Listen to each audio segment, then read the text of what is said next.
Hallo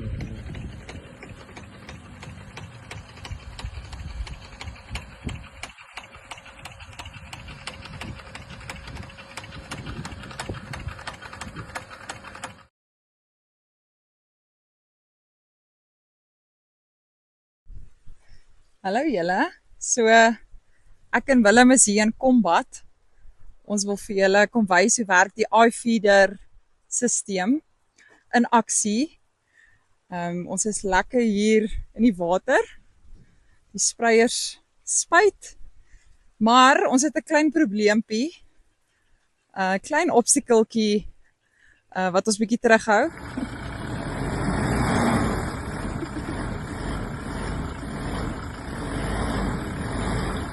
Ons is redelik in die modder, maar ons gaan ons bes doen om hier uit te kom en vir hulle die demonstrasie te gee wat ons julle beloof het.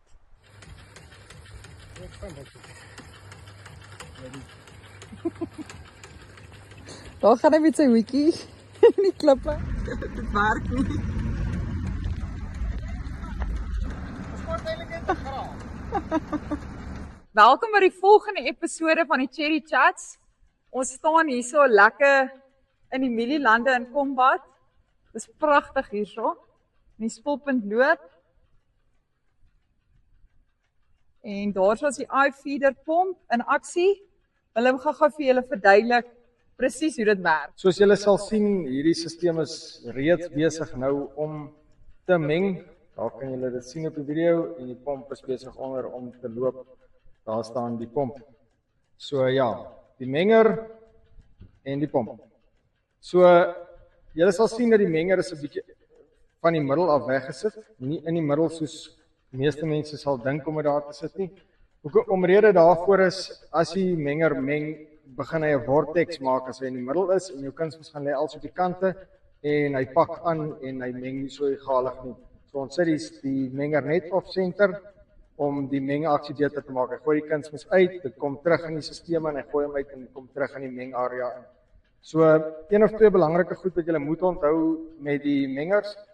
Die shaft gaan nie tot heel onder hy gaan tot so 3/4 af in die tank en dis belangrik dat die shaft nooit sonder water of weerstand loop nie. Sodra jou kunsmis of jou mengaksie onder die shaft gaan, onder die impeller, skakel die menger af. Dit verhoed vibrasies op die motor en gearbox, want die menger is gemaak om teen weerstand te loop.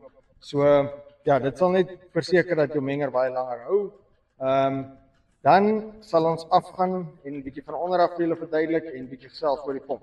Hier is ons nou by die dowsing pomp, wat die kunsmis in die stelsel insit. Okay, so kom ons begin by die begin. Ons het 'n uitlaatkant van die pipe supply line af. Dan maak ons die tank vol aan die een kant en hy loop onder die grond deur. Hy kom op hier by die sementblad. Hy gaan op met die tank. Ons maak die tank bo vol en dan het ons die kant waar ons die kunsmis terugkom binne in die stelsel in. So jy sal sien daai kraan is nou toe, want die tank was klaar vol. Ons is besig om te dous. Kunsmis gaan terug binne in die stelsel in, binne in die spulpunt in deur die kraan.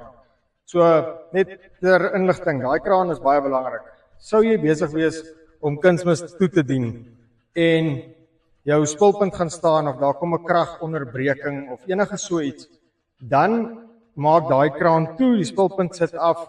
Dit beteken jou kunsmis kan jy nie leeg dous op een area binne in die land nie, wat dan nou definitief daai mielie sal doodmaak of groot skade gee. So die pomp sal dan teen 'n toekraan dous, wat hierdie kraan dan toe is. So is belangrik sit die dosing kant voor hierdie elektriese kraan. As daar 'n fout kom, kan hy dit toemaak en jou kunsmis pomp nie weg nie en jy mors nie die geld nie. Right nou menere, hier is ons nou by die dosing pomp.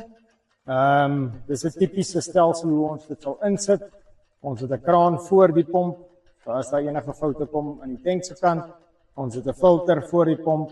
As daar plastiek sakke of enigiets met die kunsmis ingooi gebeur, dan gaan sit dit in die filter. Dan het ons die pomp homself. So, die pomp, soos ek gesê het op die vorige video, het 'n inlaatkant. Die inlaat kom onderin en hy het die diafragma wat dan nou die pompwerk doen en hy het 'n uitlaatkant wat dan nou terug gaan onder die grond en daar ingaan by die spulpunt se stelsel. So op hierdie pompe, die werking is soos volg. Ons het 'n motor wat dan nou 'n gearbox aandryf wat dan nou die dosing aan die agterkant doen by hierdie diafragma en hierso stel jy die vloei van die pomp. Hy het 0 tot 100%, hy wys nie liter per uur nie, maar 0 tot 100%. Jy weet 100% voet jy vooraf is 900 of 920 liter per uur en jy stel hom op die persentasie van 920 of 900 liter per uur van hoeveel liter per uur jy wil dous. Jy stel hom klaar, dan 'n lokpin wat dan nou die vloei op sy spesifieke plek lok. En ja, dan belangrik van hierdie pompies, maak seker die olie is reg. Maak seker hierdie prop is op. As daai water en daai olie ingaan, sal jou gearbox nie weer dieselfde wees nie. Dit is ook belangrik om die pomp na jy klaar is te spoel en seker te maak jy kunsmis alles uit die stelsel uit.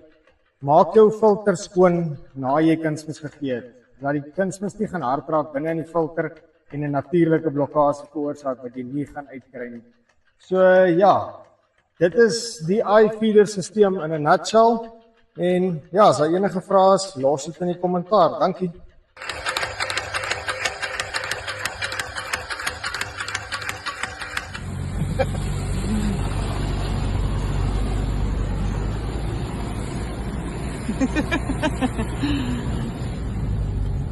So dit was 'n heerlike dag gewees in Otawie en Kombat. Ons het soveel pret gehad. Ons hoop julle het ietsie geleer en dat julle lekker saam met ons gekuier het daar in die Mielielande en dat julle definitief nou 'n bietjie iFeeder sal bestel. Ons werk aan ons aardappelpraatjie, definitief. Ons het 'n plan. Ek dink ons het vandag 'n bietjie aandag gegee aan die spulpunte en kunsmistoedieningsstelsels. Ek dink is 'n slag drip se beurt. Ek dink ons gaan volgende keer 'n bietjie oor druppelsproeiing praat. Yes. Hoe, wat en waar, wat se tipes drip vir wat sal jy dit aanwend? So ja, kyk uit daarvoor boys, vasbyt en lus like.